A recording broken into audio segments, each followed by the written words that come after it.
Hello student, स्वागत है आपका एक और नए वीडियो में।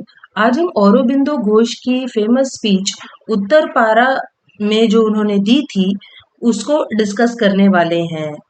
तो ये वो समय था जब औरोबिंदो घोष को अलीपुर में हुए बॉम्ब ब्लास्ट के केस में पकड़ा गया था और उसके बाद 1909 में उन्हें जब छोड़ा गया तब उन्होंने उत्तर पारा नाम की जगह पर इस स्पीच को दिया था और ये स्पीच बहुत ही फेमस हो गई है इसीलिए क्योंकि इस स्पीच में औरोबिंदो घोष ने लोगों को इंस्पायर किया था कि वो देशभक्ति के लिए, स्वदेशी मूवमेंट के लिए काम करते रहें, आगे बढ़ते रहें, तभी हम अंग्रेजों को अपने देश से निकाल पाएंगे। इसके अलावा उन्होंने अपने पर्सनल एक्सपीरियंसेस को भी शेयर किया है कि कैसे जेल में रहते हुए उन्हें ऐसा लगा जैसे डायरेक्ट वो भगवान का दर्शन कर पा रहे हों, उन्हें भगवान का एक्सपीरियंस हुआ, इसके बारे में भी वो बता रहे हैं। चलिए अब हम लोग इस स्पीच की समरी को और अच्छी तरीके से समझते हैं। When Aurobindo was acquitted and released from jail, the Swadeshi movement and the related revolutionary activities had lost momentum. तो जब औरोबिंदो घोष को जेल से रिलीज किया गया तब जो स्वदेशी मूवमेंट थी और बाकी की रेवोल्यूशनरी एक्टिविटीज जो ब्रिटिश के खिलाफ हो रही थी उनका जो मोमेंटम है वो स्लो हो गया था, यानी कि लोग उतने ज्यादा इंस्पायर्ड नहीं थे इन एक्टिविटीज को करने के लिए। In his speech he asked the people who were staring at despondency to not to stop doing the action. तो अपनी स्पीच में वो उन्हीं लोगों से कह रहे हैं कि तुम्हें होप नहीं खोना है, अपनी आशा को नहीं छोड़ना है और काम करते रहना है। Swadeshi movement was not the end point of the struggle, rather the struggle needs to be carried out with continued zeal. तो उन्होंने कहा कि स्वदेशी मूवमेंट एक एंड पॉइंट नहीं है, ये तो बस शुरुआत है और तुम्हें अपनी स्ट्रगल को करते रहना होगा। The struggle for Purna Swaraj requires complete devotion to the cause without worrying about the consequence. तो उन्होंने कहा कि ये जो स्ट्रगल है, पूर्ण स्वराज की जो लड़ाई है, उसमें कंप्लीट डिवोशन की जरूरत है, हम लोग गिव अप नहीं कर सकते। Complete devotion to the cause without worrying, बिना चिंता किए हमें पूरी तरीके से अपना मन लगाकर इसके लिए काम करना होगा, तब हमें पूर्ण स्वराज यानी कि फ्रीडम मिलेगी। Aurobindo then goes on to explain the more profound meaning and nature of Sanatan Dharma. इसके बाद वो बताते हैं कि सनातन धर्म क्या है और वो कहते हैं कि सनातन धर्म को हम एक रिडक्शनिस्ट वे में यानी छोटे तरीके से नहीं ले सकते, यानी ऐसा नहीं समझ सकते कि सनातन धर्म किसी एक पर्टिकुलर देवी देवता की पूजा करना है या बस एक फेथ है, but rather should be seen as a way of life. बल्कि सनातन धर्म तो जिंदगी को जीने का एक तरीका है, इट इज लाइफ इटसेल्फ, ये खुद जिंदगी है। It is something that has not much to be believed as lived. तो ये एक ऐसी ऐसी चीज या ऐसा धर्म नहीं है जो हमें बस मानना है, बल्कि ये तो ऐसा धर्म है जो हमें जीना है, it is something to be lived, ऐसा वो कहते हैं। Aurobindo then proceeds to elaborate on what he considers as the central truth of Sanatan Dharma. इसके बाद वो बताते हैं कि सनातन धर्म की सच्चाई क्या है और वो कहते हैं कि it is the existence of Ishwar in each and every living entity. Sanatan Dharma ये बताता है और उसका ये मतलब है कि ईश्वर सभी जिंदा चीजों में है, एवरी लिविंग एंटाइटी में है। ऐसा नहीं है कि सिर्फ इंसान में है, ईश्वर यानी कि जो परमात्मा है उनका अंश इंसानों में भी है, पेड़ पौधों में भी है, जानवरों में भी है। और इसी वजह से हम सब एक हैं, हम सब में इक्वालिटी रहनी चाहिए, फिर चाहे वो कोई भी लिविंग बीइंग हो प्लैनेट का। और ये जो चीज जो औरोबिंदो बता रहे हैं ये एक शार्प कॉन्ट्रास्ट है to the non Indic philosophies, यानी ऐसी फिलोसफी जो इंडिया को बिलोंग नहीं करती, बाहर के जो देशों की फिलोसफी है वहां पर ह्यूमंस को एक सेंटर ऑफ द अर्थ या बहुत ही इंपॉर्टेंस दिया गया है, जबकि यहाँ पर औरोबिंदो कह रहे हैं कि सनातन धर्म में ऐसा नहीं है और सभी जो जीव जंतु हैं वो सभी एक समान है, उन सब में इक्वालिटी को माना गया है सनातन धर्म में, और ऐसा माना गया है कि सभी में परमात्मा का वास है। In the philosophy of Sanatan Dharma, it is recognized that humans have a more evolved consciousness where they can overcome their passions and desires to seek the ultimate truth. तो सनातन धर्म में ये माना गया है कि ह्यूमंस का जो कॉन्शियसनेस है वो ज्यादा डेवलप्ड है और इसीलिए हम में वो ज्यादा क्षमता है कि हम मोक्ष हासिल कर लें या अल्टीमेट ट्रुथ को पा ले। However, this recognition does not grant humans a right over other beings. लेकिन इसका मतलब ये नहीं है कि हमारा दूसरे जीवों के ऊपर हक है या हम दूसरे जीवों को मारे। Rather, it makes them even more duty bound. बल्कि हमारा तो ये मकसद है और हमारी ये ड्यूटी और रिस्पॉन्सिबिलिटी है कि हम बाकी के जीव जंतुओं को बचाएं, प्रिजर्व करें। The presence of Brahma in every living being establish the quality. तो यहीं पर औरोबिंदो बता रहे हैं कि कैसे हर जीव के अंदर ब्रह्म है और इसीलिए हम सब इक्वल है। Aurobindo says that Ishwar has given an additional responsibility to those who are adequately capable in material and spiritual terms towards those who are at the margins.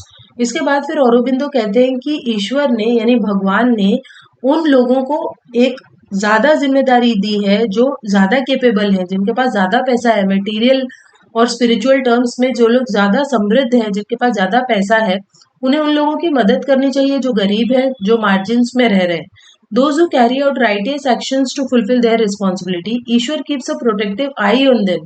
तो जो लोग अपनी जिम्मेदारियों को ठीक से निभाते हैं, भगवान उनके ऊपर नजर रखते हैं और उन्हें डरने से भी बचाते हैं। और औरोबिंदो ने भी इसी चीज को जेल में एक्सपीरियंस किया, जहां पहले वो डर रहे थे, लेकिन कुछ ही टाइम के बाद जो उनका जो ये डर था वो उनके मन से निकल गया। और वो कहते हैं कि उन्हें वासुदेव ने, यानी उनको ऐसा लगा कि कृष्ण भगवान ने ही उन्हें ये संदेश दिया कि कैसे जो कमजोर है उनकी सफरिंग्स को हमें मिटाना है, उनके दुख दर्द को हमें मिटाना है। And walk tall never to fear. और भगवान ने ही उन्हें ये संदेश दिया कि उन्हें किसी भी चीज से घबराना नहीं चाहिए।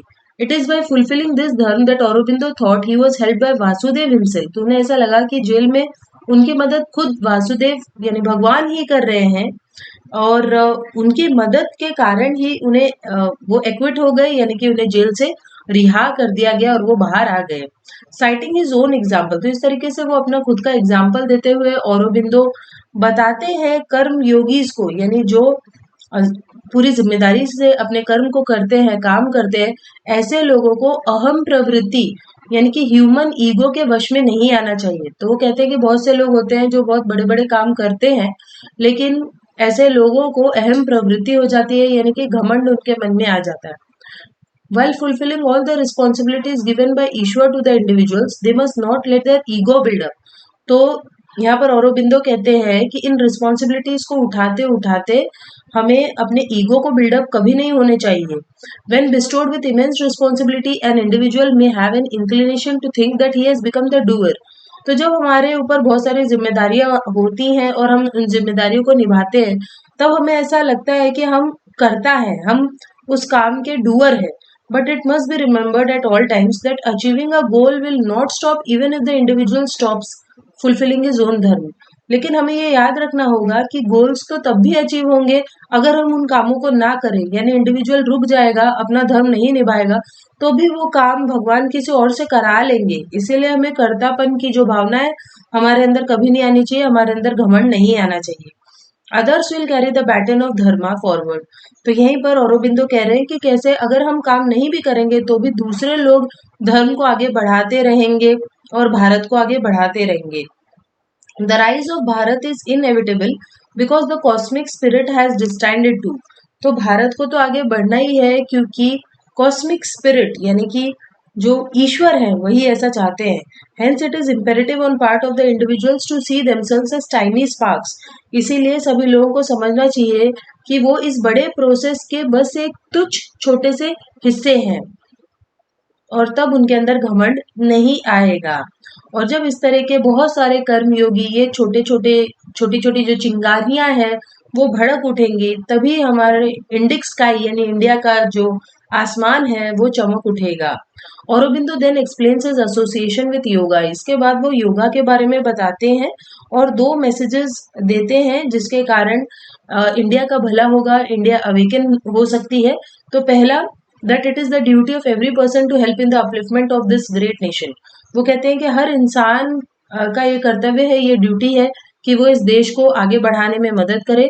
Second was the duty of the individual as well as the independent nation state to deliver the eternal message of सनातन धर्म to the world. तो दूसरा वो कहते हैं कि हर इंसान की आज जिम्मेदारी है कि वो सनातन धर्म का जो मैसेज है वो दुनिया तक पहुंचाए। विदाउट सनातन धर्म देर इज नो इंडिया। तो वो कहते हैं कि बिना इस सनातन धर्म के इंडिया नहीं है और without India the message of Sanatan Dharma would not reach every corner of the world. और बिना इंडिया के ये जो मैसेज है सनातन धर्म का वो दुनिया तक नहीं पहुंचेगा। इसीलिए इसे हमें फैलाना है, लोगों तक इसको इसके बारे में लोगों को बताना है। Aurobindo then elaborates on Hindu religion where he liberates its definition from the narrow confines of religion in the West. इसके बाद वो और बताते हैं हिंदू रिलीजन के बारे में और कहते हैं कि वेस्टर्न कंट्रीज ने जो हिंदू रिलीजन या सनातन धर्म का जो डेफिनेशन दिया है उससे और बढ़कर है Sanatan Dharma. Hindu religion grew in the sacred geography between the mighty Himalayas and vast Indian ocean. तो वो कहते हैं कि ये जो धर्म है वो हिमालय और इंडियन ओशन के बीच में डेवलप हुआ। However it is an eternal religion, ये लेकिन ये जो धर्म है वो हमेशा हमेशा से था और इसकी जो स्पिरिट है वो यूनिवर्सल है, क्योंकि हमारा जो धर्म है वो सभी को एम्ब्रेस करता है, सभी को गले लगाता है, सभी को एक्सेप्ट करता है।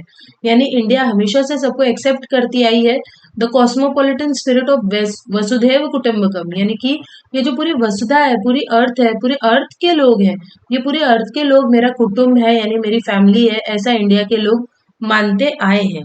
और इसीलिए हमारा ये जो धर्म है सनातन धर्म वो सिर्फ एक रिलीजन नहीं है, वो उससे बढ़कर है, क्योंकि ये ह्यूमैनिटी के बारे में सिखाता है। A sectarian and an exclusive religion can live only for a limited time serving a limited purpose. तो वो कहते हैं ऐसा धर्म जो ह्यूमैनिटी नहीं सिखाता वो सिर्फ लिमिटेड टाइम के लिए रह सकता है, लेकिन हमारे जैसा जो धर्म है वो हमेशा हमेशा के लिए रहेगा। The overarching philosophy of Sanatan Dharma has been able to balance the knowledge of the material world which the Bhagavad Gita calls avidya and the spiritual knowledge called vidya. तो सनातन धर्म भगवत गीता की नॉलेज देता है जिसमें भगवत गीता में अविद्या और विद्या का जिक्र है। तो जितने भी स्पिरिचुअल नॉलेज है उसे विद्या कहा गया है और मटेरियल वर्ल्ड को अविद्या कहा गया है, यानी कि ऐसी सारी चीजें जो ईश्वर से रिलेटेड नहीं है, स्पिरिचुअल नहीं है, वो अविद्या है। It insist on the realization of the truth but acknowledges that there are multiple ways to know it. तो बताया गया है कि सच तो एक ही है, लेकिन उस सच तक, ईश्वर तक पहुंचने के बहुत सारे तरीके हो सकते हैं। जिसे एकम सत विप्र बहुधा वदंती कहा गया है कि एकम सच, सच तो एक ही है, लेकिन उसे उस सच को समझने के बहुत सारे तरीके हो सकते हैं। तो इसे एकम सत विप्र बहुधा वदंती कहा गया है। Aurobindo then creates a synthesis between the values of Sanatan Dharma and the notion of Indian nationalism. तो वो कहते हैं कि सनातन धर्म और इंडियन नेशनलिज्म, यानी इंडिया में ये जो देशभक्ति है, फ्रीडम की लड़ाई है, इन दोनों के बीच में एक रिश्ता है, एक सिंथेसिस है। There is no conflict between these two, इन दोनों के बीच में कोई कॉन्फ्लिक्ट नहीं है। They are complementary and synonymous with each other, ये एक दूसरे के कॉम्प्लीमेंट्री है, एक दूसरे के पर्यायवाची हैं। यानी कि अगर हम एक सनातन धर्म को अच्छे तरीके से मानेंगे तो ही हम अपनी फ्रीडम स्ट्रगल को ठीक तरीके से आगे बढ़ा सकते हैं, ऐसा वो कहते हैं। और यहीं पर ये जो समरी है वो खत्म हो जाती है। आई होप आपको ये समझ में आई होगी। सो चलिए हम मिलते हैं नेक्स्ट वीडियो में, तब तक के लिए बाय।